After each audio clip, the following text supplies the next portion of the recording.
Welcome to London Tamil kitchen. இன்றைக்கு நான் பருத்துற வடை செய்து காட்ட போறேன். நார்மலா பருத்துற வடை எல்லாருக்குமே பிடிக்கிற ஒரு ஸ்நாக்ஸ். வாங்க எப்படி செய்யறேன்னு பார்ப்போம். என்னென்ன தேவைன்றதை முதல் பார்ப்போம். ஒரு பேணி உளுந்து எடுத்து வச்சுக்கிறேன். பாதி உளுந்து தான் எடுக்கணும். கிராம் கணக்கில் 300 கிராம். இனி தண்ணி ஊற்றி கழுவ போகிறேன். தண்ணியில் கொஞ்ச நேரம் ஊற விட்டுட்டு கழுவினீங்கன்னு சொன்னால் குயிக்காக கழுவப்படும். நான் 10 மினிட்ஸ் ஊற விட்டுட்டு கழுவுறேன். நான் இப்படி கிளிய வாட்டர் வரத்தக்கதாக கழுவிட்டு 2 ஹவர்ஸ் ஊற விட போகிறேன். நீங்கள் வேணுமெண்டா 3 ஹவர்ஸ் கூட ஊற விடலாம். 2 ஹவர்ஸ் ஆன பிறகு உளுந்த தண்ணியை வடித்து எடுத்து வச்சிருக்கிறேன். அவிச்ச கோதுமை 2 சுண்டு எடுத்து வச்சிருக்கிறேன். பச்சை கோதுமை 2 சுண்டு எடுத்து வச்சுக்கிறேன். 2 சுண்டு 400 கிராம். அப்போ நீங்கள் அவிச்ச மாவில் 400 கிராம், பச்சை கோதுமை மாவுலையும் 400 கிராம் எடுக்கணும். கருவேப்பிலையை கழுவி சின்னனாக கட் பண்ணி வச்சிருக்கிறேன்.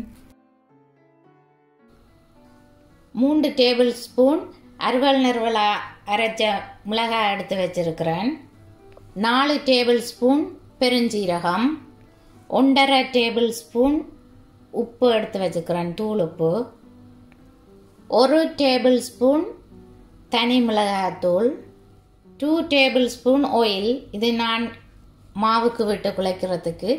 பொரிக்கிறதுக்கு நீங்கள் உங்களுக்கு தேவையான அளவு ஆயில் எடுத்து வச்சிருங்க. தண்ணி எடுத்து வச்சிருக்கிறேன். இனி ட்ரை இன்கிரீடியன்ட்ஸ் எல்லாத்தையும் ஒரு டிஷ்ஷுக்குள்ள போட போறேன்.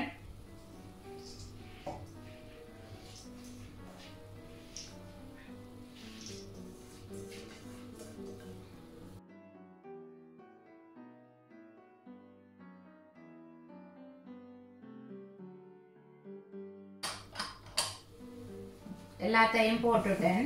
இனி மிக்ஸ் பண்ண போறேன்.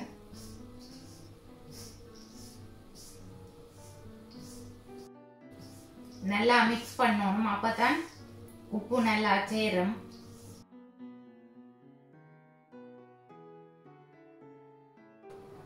இனி தண்ணிய கொஞ்சம் கொஞ்சமா விட்டு குழைக்க போறேன்.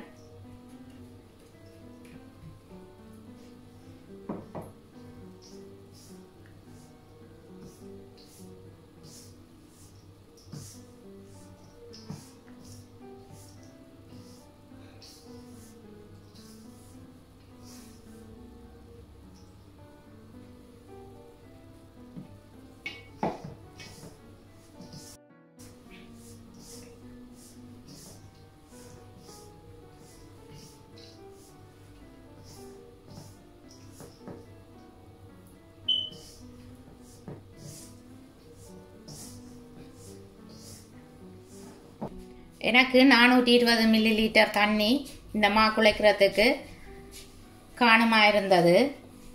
நீங்கள் கொஞ்சம் கொஞ்சமாக விட்டு குழைச்சிங்களா உங்களுக்கு தேவையான அளவு தண்ணியை நீங்கள் யூஸ் பண்ணலாம்.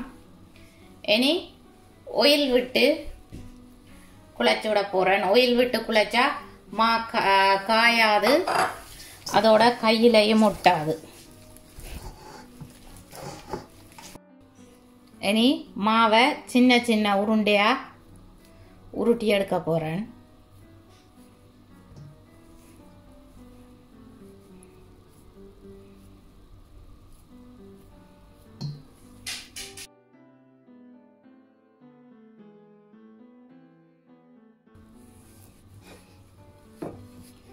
நீங்கள் இந்த உருண்டையில ஒரு பிளேட்டில் ஆயில் பூசி பிளேட்டிலையும் தட்டலாம்.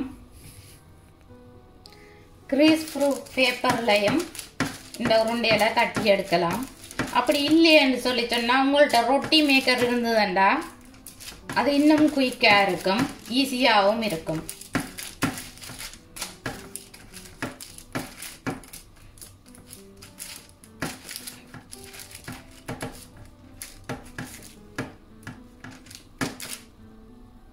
தட்டு வடையில் இப்படி நல்ல மெல்லிசா தட்டி எடுக்கணும். நீங்கள் திக்கா தட்டி எடுத்து வச்சீங்கன்னு சொல்லி சொன்னால் வடிவா பொரியாது, அதோட இலகல் மாதிரியும் இருக்கும். மெல்லிசா தட்டி வச்சீங்கன்னு சொன்னால் குயிக்காகவும் பொரிஞ்சிடும், தட்டுவடை முறுமுறண்டும் இருக்கும். அடுப்பை ஒன் பண்ணி ஒரு பாத்திரம் எடுத்து ஹீட் பண்ண வச்சிருக்கிறேன். ஆயில் ஆட் பண்ணுறேன்.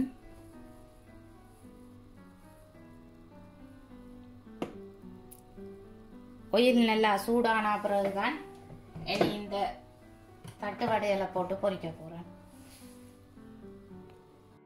ஒரு கூடைக்குள்ள டிஷ்யூ போட்டு வச்சுக்கிறேன். பொரிஞ்ச தட்டு வடையில இதுக்குள்ள தான் எடுத்து போட போகிறேன். ஆயில் கொதிச்சிட்டுது. இனி நான் தட்டி வச்சிருக்கிற தட்டு வடையில போட போகிறேன்.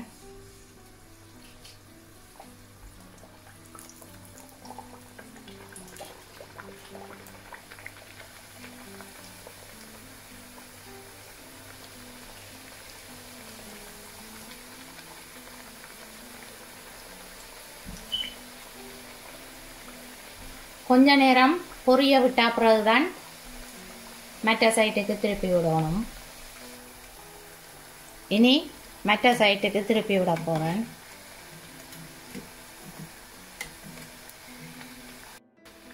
பொன்னிறமா வருந்தனைக்கும் பொரிய விடணும்.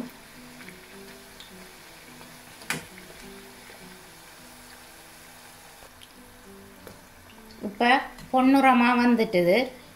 பார்த்தீங்களன்னு சொல்லி சொன்னா ஒயில்ல இருந்து கொஞ்சம் அமிழ்ந்து நிற்கும் இந்த தட்டு வடை.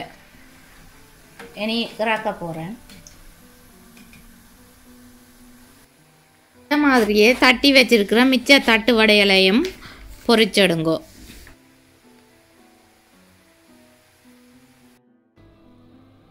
எனக்கு இவ்வளவு பருத்தித்துறை வடை வந்தது, நான் கவுண்ட் பண்ணல.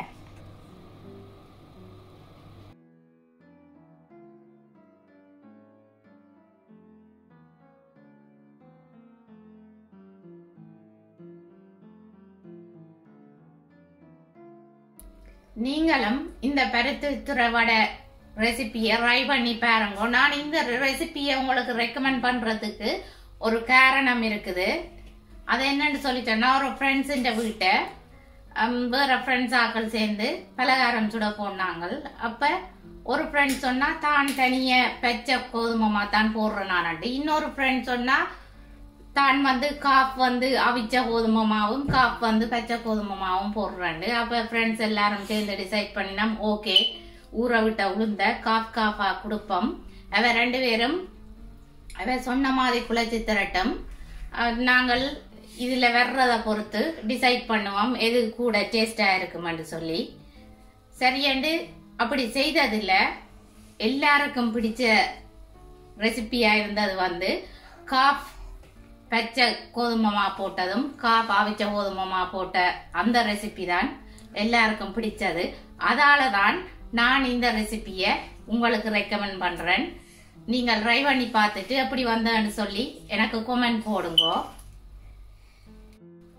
என்னுடைய இந்த ரெசிபி உங்களுக்கு பிடிச்சிருந்தா லைக் பண்ணுங்க, ஷேர் பண்ணுங்க, கமெண்ட் பண்ணுங்க. ப்ளீஸ் மறக்காம எங்களோட சேனலை சப்ஸ்கிரைப் பண்ணுங்க. எங்களோட வீடியோ பார்த்ததுக்கு ரொம்ப ரொம்ப நன்றி.